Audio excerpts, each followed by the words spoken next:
Hey everybody, it's your best friend Drew, longtime comic books art veteran, DC Marvel, CrossJet, IDW, a little of everything, Dark Horse, and also a lifelong comic book geek, and I'm proud. I plant my freak flag high.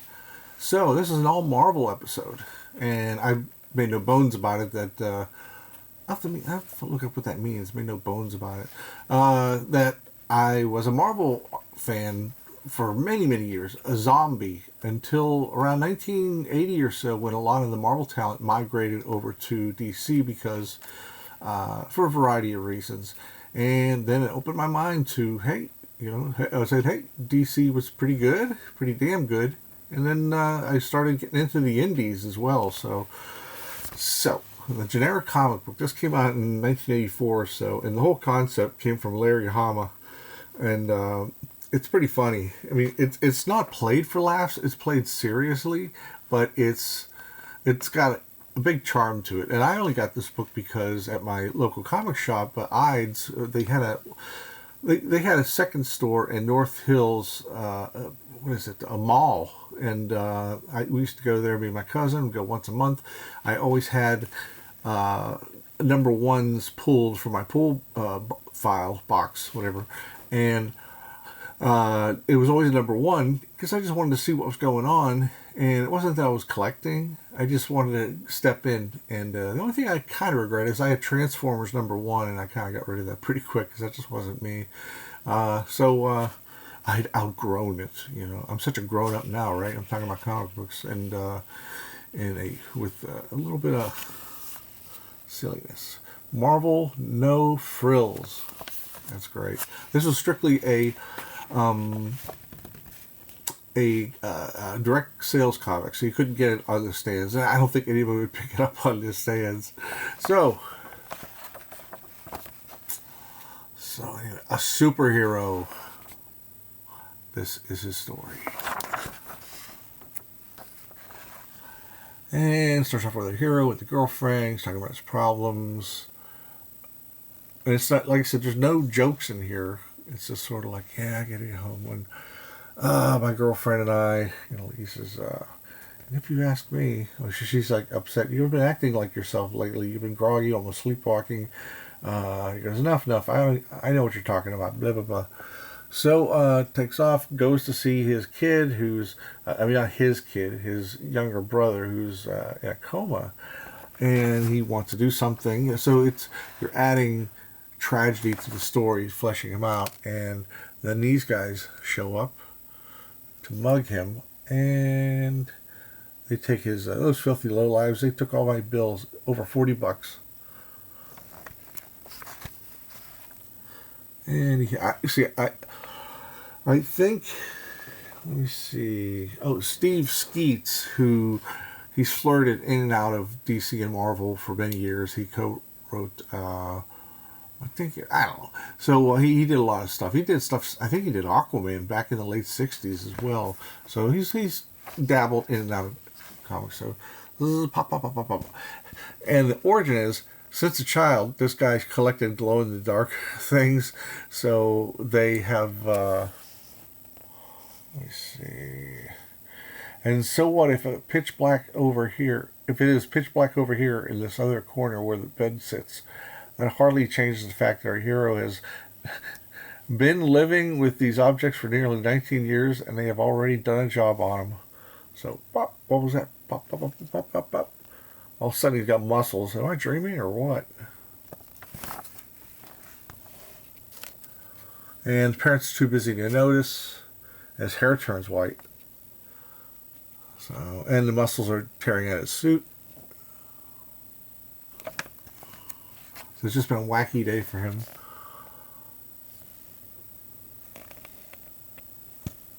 Now, I believe, as far as the art, Larry Hama, he must have just laid it out, because he has a more, serious style.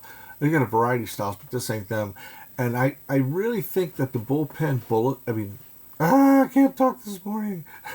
The bullpen, Ramirez Raiders, came along and he jammed on the issue because the art varies wildly. And I would bet that that's Kyle Baker right by my thumb there, because that would kind of go to the timeline, because a year or so later he started inking John Byrne on an annual, and he did some other inks. But that looks like his cartoony style that he would develop later.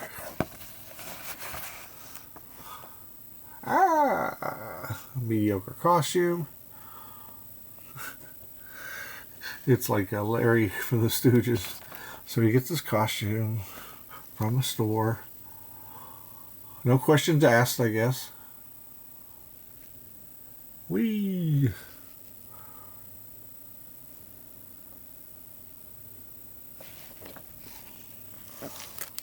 That's kind of wild. I mean, yeah, see, that was done, that second panel. Actually, this page was done pretty much probably during lunch. But that's not a big deal, because this is the generic comic book. If this were a fill-in issue of some other comic and you were not a collector, you would put it back, even if it was like Spider-Man or something. I think it's a football helmet this time, which is smart. And their first panel, the cape disappears. But like I said, we just banged it out, and it's tremendously fun. Tremendously funny. And I say at times I wish I worked in the bullpen back then. I mean, I know it's kind of thankless and you had to really rush shit, but you know, when I was a much younger man, I could pull it off. Captain America. This is a fill-in issue. Fantastic one by the team of Ron Frenz, Tom DeFalco, and inked by Jesse Delperdang, who he inked Adam Kubert on the short-lived series Kazar that Mark Waid wrote at the late 90s. I gotta sip of coffee real quick.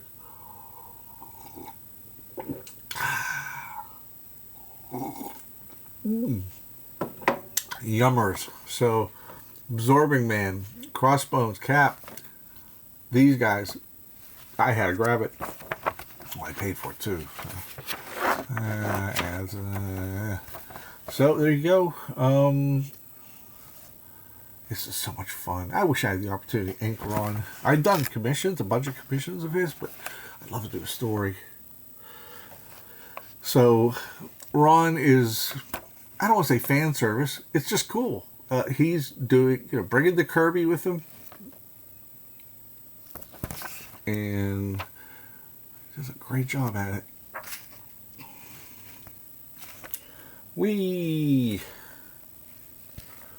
That first panel is from Tales of Suspense with the Super Adaptoid, I think.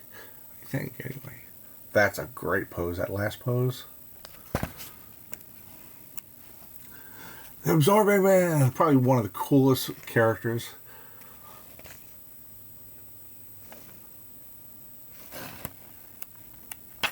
God,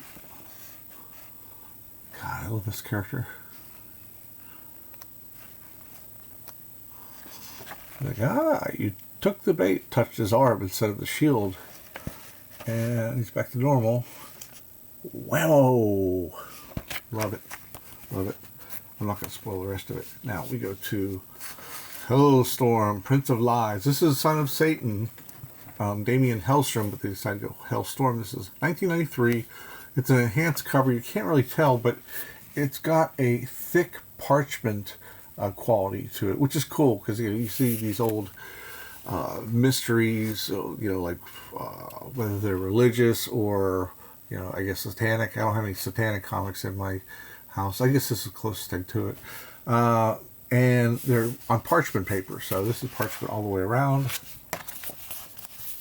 And I picked this up because I want to see the potential of Hellstorm, who is Damien Hellstrom, because okay, you could throw virtual eggs at me, but I never liked Son of Satan as a superhero. It just looked hokey to me. I mean, it's like, oh, it's a superhero with a little bit of satanic edge to it, and he looked too garish.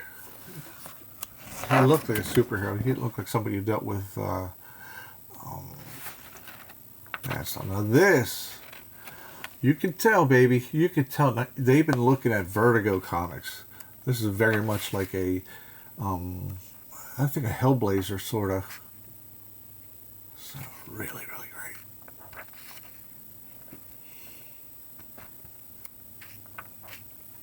And the other thing too is like the Son of Satan.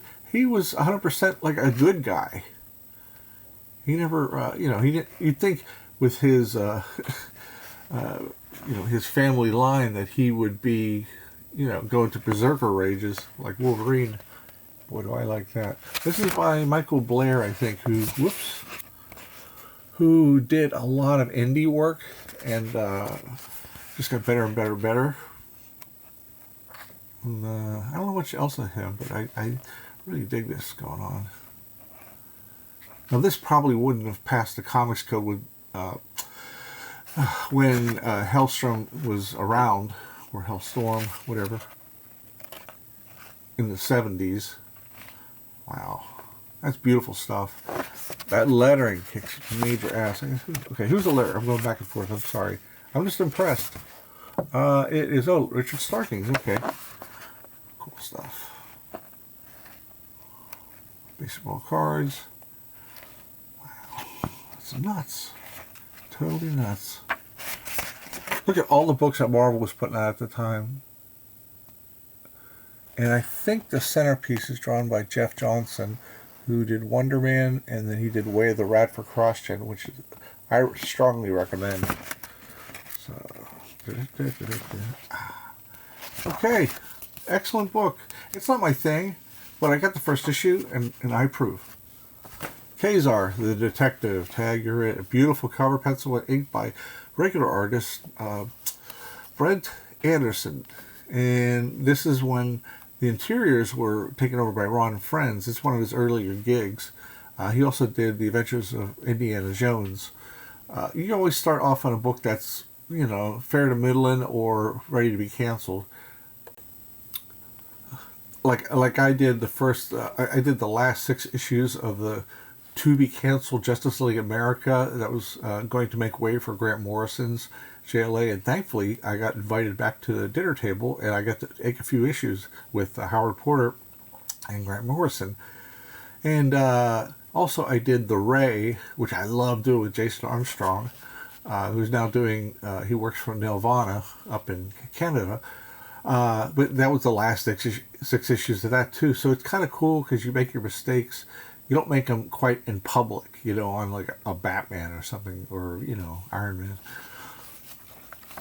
So the printing is really piss poor here, but this is Purple Prose of a Private Eye. Bruce Jones, who wrote pretty much most of the series, only lasted like 31 issues, but he made Ka-Zar cool, because Ka-Zar was just like, you Tarzan, me Jane. He was just very generic.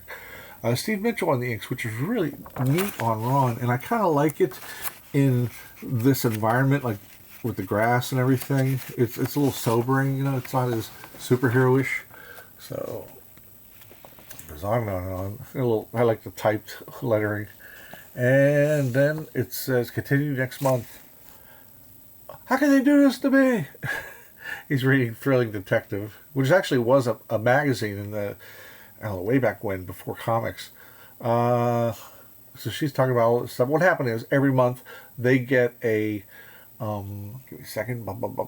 They get a helicopter drop of the latest stuff that they've seen, or National Geographic and all that. She's reading it and talking about it, and he's upset about Thrilling Detective magazine. So when he talks about, he kind of misses the city, or he's kind of like so definitely one of your better efforts, Dollface, which is from like the old pulp magazines. If you call me Dollface with that Chicago wine one more time, Kevin, so help me out. What's this? What's the matter? Not eating? You got a tummy ache, boy? It's just a rabbit stew with mushrooms. I don't see how that could. Oh, there's our mail plane, but it's fixing to crash. So they go into. See, I dig that. I like Ka-Zar's muscles there, how they're rendered. So it crashed, the pilot died. There was a gun. He keeps it. She's like, why are you keeping a gun? And please, Kevin, it's late. They have this long argument about it. Anyhow, Scott Brannigan, the guy in the pulps, doesn't use a Smith & Wesson. He uses a Colt 45. So, this deer drinks some water. Comes back with private eye stuff. Really fun. So the deer's still running, and he nibbles on a root. What is it? One teeth. Pull at the root, and she chews it hurriedly. And then there's like these. It looks like drunken bubbles that they do when somebody gets wasted in a comic book. And I love the way this is rendered. Beautiful stuff. Beautiful stuff. Did I say beautiful now? Well, Shauna finds herself, or Shanna, out, I don't know, like a mile away. Must keep moving, must keep moving. Whew. That must have been one heck of a nightmare you were having, Shanna, old girl. I need a vacation. What are you doing? And he shoots her arm, and she can't figure out what's going on. That's a great pose. And he's fantasizing that he's that character, the detective. Cripes, he can shoot. So she said, wait, give me a second, would you? Wait a minute, maybe it was something he ate. The mushrooms in the stew, for example, if they were hallucinogenic. Yes, and that's why I imagined I was a good springbok. I guess that's a type of deer. Very good. My tombstone will read, she died with all her brains intact. There's the root. She gets a piece out. She's going to shove it in his mouth. And that deer I showed earlier, that was her, thinking, you had just the captions telling you what the deer was doing, but it was actually Shauna imagining herself as a deer. And then when she accidentally nibbled at that root, that's when she came out of it.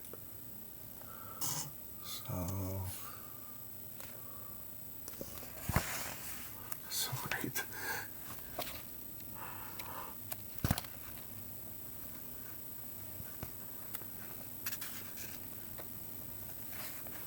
And in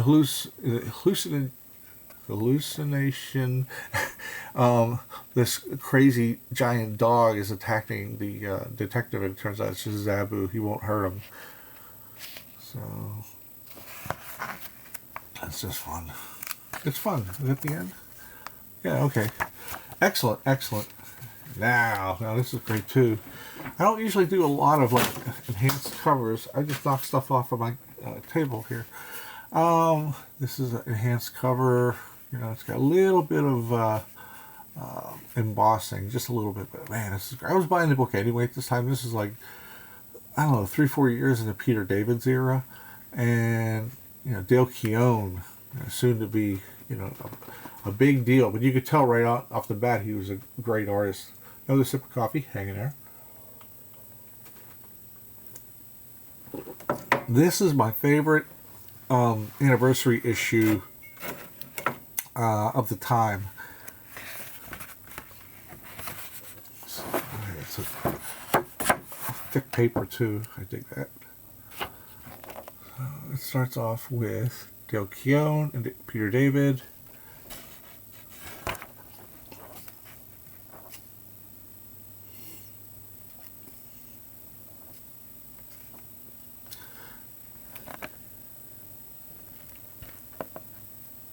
These are the Soviet super soldiers that show up later. A big titanium, or it's not titanium man. It's the proportions of titanium man, but it's actually Crimson Dino. Wow. Man, you knew he was meant for great things. And he did a great Hulk. I'm not going to tell you the ending of it per se. But there is Herb Trimpe doing a tribute to Hulk 181's cover. And there's Ron Friends doing the Kirby action there. And Grudge Match by Herb Trimpe, pencil inks by Herb Trimpe. And he's got like a different style now. It's not quite the style he would get with Fantastic Four Limited, which was a Liefeld type style. But man, this is beautiful. Beautiful, beautiful. I actually like when he drew the Hulkbuster base, because he was, into paramilitary type stuff for being in the service, and he took that knowledge and made Hulkbuster base. Ah, my goodness. Ah. Okay, Sal Buscema, baby. Wow, that's glorious, glorious. Oh, the leader. Okay, hold on. Make sure I got everything. And Gil friggin' Kane, who designed the Abomination. The first time the Abomination showed up was in Tales of Suspense 90, I think. No. Tales to Astonish 98. Right before the Hulk would get his own series, when the split books became unsplit. And then you had the Hulk comic and you had the Namor comic. So, I could just stare all day. This is Marie Severin. Beautiful. She did that issue where Silver Surfer shows up, I think, or I don't know when. 93 maybe? But wow, sensational. She's great. And there's Al Milgrom tossing the Avengers aside like they were toys. That's kind of fun. Now you get a little background on the psychology of Bruce Banner's father. Oh, actually, a little of everything. A little history there. That's Kirby doing a layout for Mike Esposito, I think. And wow, oh wow. That was a period where Sal Buscema stopped doing breakdowns. He decided to do full pencils, and really, really magnificent. So it goes to the whole history. Mr. Fix-It, who I loved. I know it's,